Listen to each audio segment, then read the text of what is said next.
السلام علیکم ورحمۃ اللہ وبرکاتہ۔ دوستو، آج ہم ایک ایسی ہستی کے بارے میں بات کریں گے جن کے اخلاق نے دشمنوں کے دل بھی بدل دیے۔ یہ ہیں محمد صلی اللہ علیہ وسلم۔ نبی کریم صلی اللہ علیہ وسلم صرف ایک نبی نہیں تھے، بلکہ وہ رحمت، شفقت اور حسن اخلاق کا کامل نمونہ تھے۔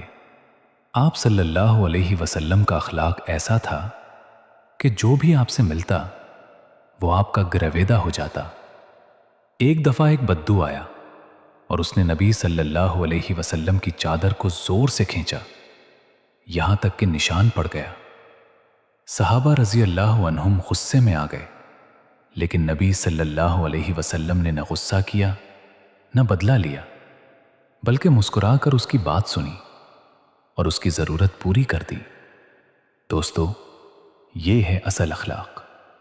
ایک اور واقعہ میں ایک یہودی عورت روزانہ نبی صلی اللہ علیہ وسلم پر کوڑا پھینکتی تھی، لیکن نبی صلی اللہ علیہ وسلم نے کبھی شکایت نہیں کی۔ ایک دن وہ عورت بیمار ہو گئی تو نبی صلی اللہ علیہ وسلم خود اس کے گھر تشریف لے گئے اور اس کی عیادت کی۔ یہ دیکھ کر وہ عورت حیران رہ گئی اور رو پڑی اور پھر اسلام قبول کر لیا۔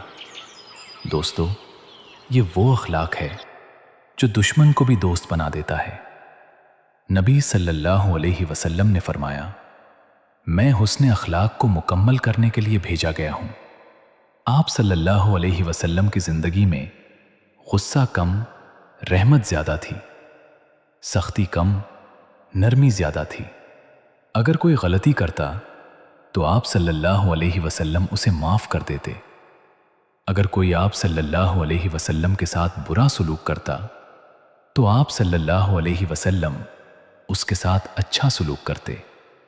دوستو، آج اگر ہم اپنی زندگی بدلنا چاہتے ہیں تو ہمیں نبی صلی اللہ علیہ وسلم کے اخلاق کو اپنانا ہوگا، کیونکہ وہی اخلاق انسان کو دنیا میں بھی عزت دیتا ہے اور آخرت میں بھی کامیابی۔ اللہ ہمیں نبی کریم صلی اللہ علیہ وسلم کے اخلاق کو سمجھنے اور اپنی زندگی میں لانے کی توفیق عطا فرمائے۔